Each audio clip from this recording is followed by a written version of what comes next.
there are some little things that people might be doing in their office every day that could be causing them a lot of big problems.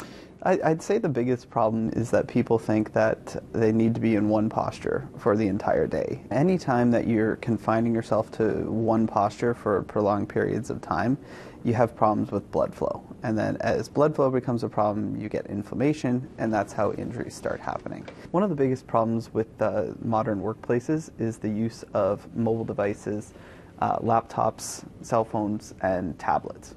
Why is that? They're small devices. They're meant for portability. They're not necessarily meant for being used for long periods of time. So if you even look at this, which is not necessarily an ergonomic keyboard, it's quite a bit larger.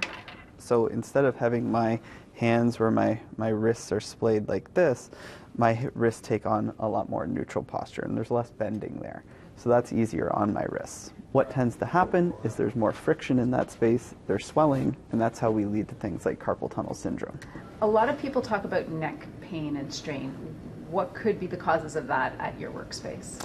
Well, part of neck pain and strain is things like having a monitor that might be too high or too low, so you're having your head tilted forward or backward. So this is a sit-to-stand desk by Ori stand, and the way that this works is it's a cardboard setup. In this case here, what we'd probably do is he'd put the computer on the top part and then plug in a keyboard.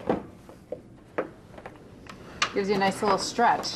Definitely a great stretch. Like I was mentioning, it promotes good blood flow, and he's able to continue working.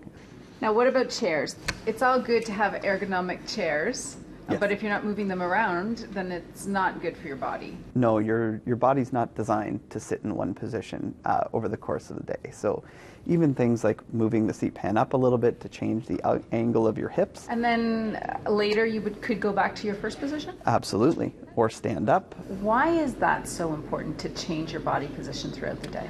It ultimately comes down to blood flow, and that has implications both from the injury perspective as well as your productivity. Well, to assess your own workspace for this kind of risk, you can go to our website, citynews.ca/extras. In Burlington, Audra Brown, City News.